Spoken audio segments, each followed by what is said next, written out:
Episode 126 of Dragon Ball Super really gave us something that we did not expect, and there is a lot of backlash for that. And as you guys could have seen from the title, I'm talking about Jiren's disappointment in Toppo, and yes, it was cocky, he wasn't respectful at all at what he did, and even Goku makes sure to tell him that on the episode before he gets the shit kicked out of him. But there is more to that than when I initially thought when I watched the episode. For that, let's refresh back to episode 125 and Toppo starts to transform into his God of Destruction form. Jiren stops the fight as he notices it and doesn't really look that happy or satisfied with Toppo's decision. He goes just like, so you decided to do it? And no emotions whatsoever shown. You could say that it isn't Jiren's character, but he has shown emotions in different circumstances through this tournament of power, and most of them were not really happy ones. He usually expresses them when he is annoyed.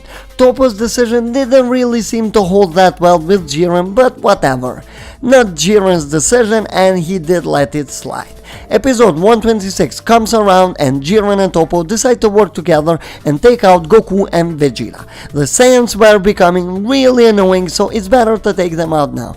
But surprise, Vegeta is able to outpower and outmatch Toppo in every single aspect, and that did not go well with Jiren, and now let's explain. Jiren was not okay with the fact that Toppo is leaving behind everything that he believed.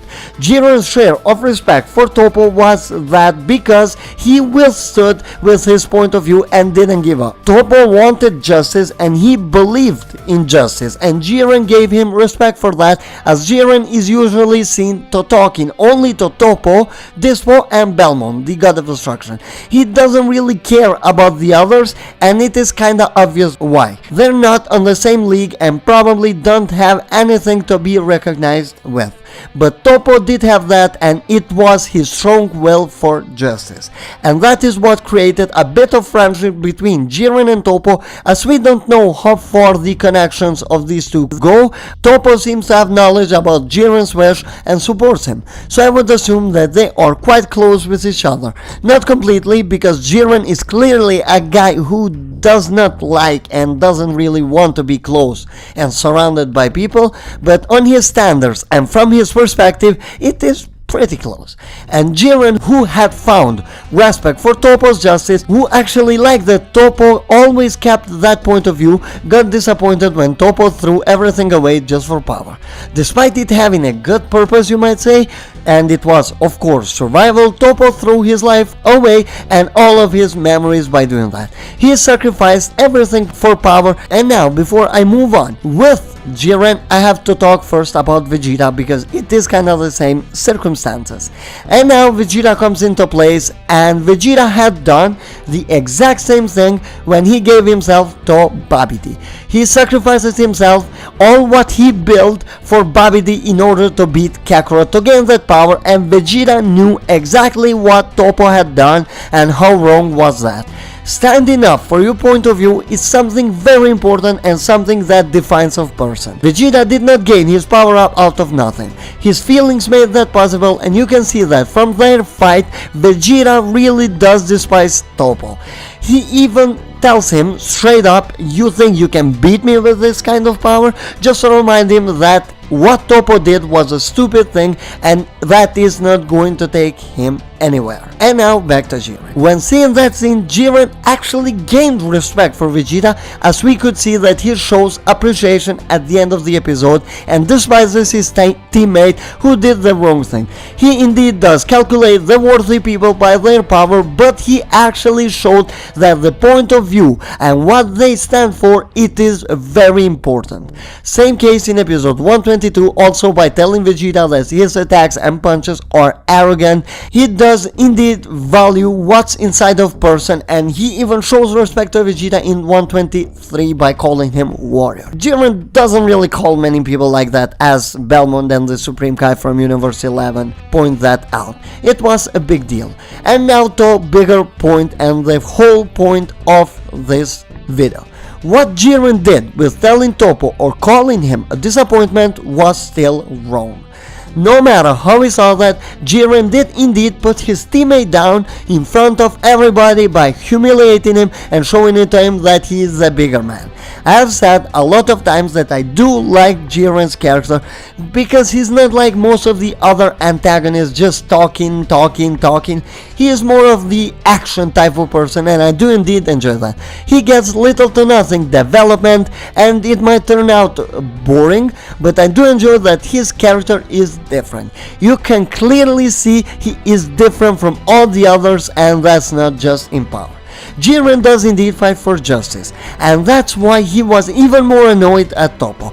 But him fighting for justice seems more of a having people to fight than protecting people, as he has shown zero to nothing interest in Tournament of Power and just joined it in because he wanted to get that wish on Super Dragon Balls.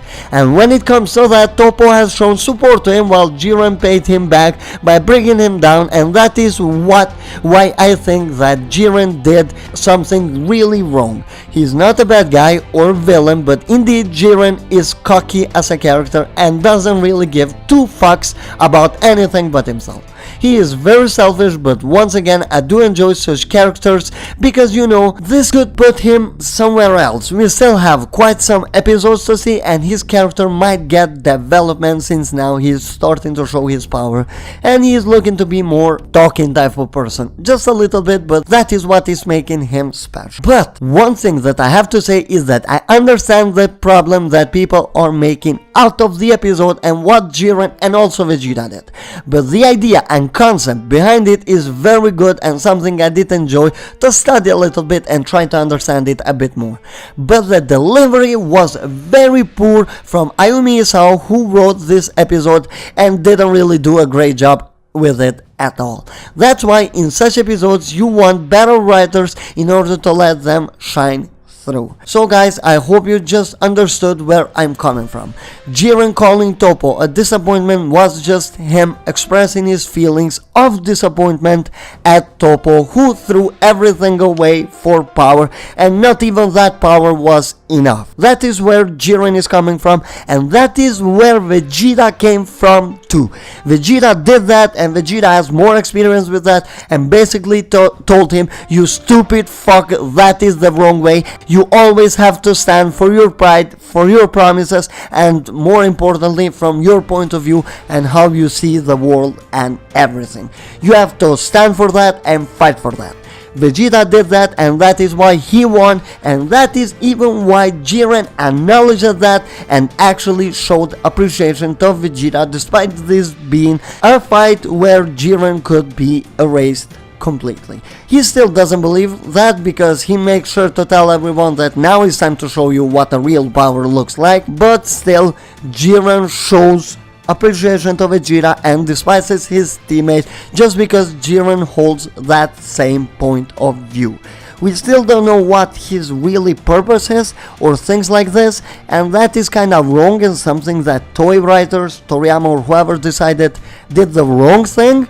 With that, they should have shown more of Jiren for us to actually connect more with his character. But as I said, Jiren is a really cool character. I do enjoy it. He's my favorite, I could say, on this tournament from all the other villains. I should say, not villains, I'm sorry. From all the other antagonists, the people who fought Universe 7, Jiren for me has been the best character. I just like him. You can like whoever you want. That's it. That's my point of view. And I'm not really going to change that unless they screw it up in the upcoming episodes of Super. Thanks for watching, guys. This was it. I hope you enjoyed it, and if you did, please leave a like, comment your thoughts down below, and subscribe to the channel with notifications enabled so you don't miss out in any further content. Have a great time, guys. Bye.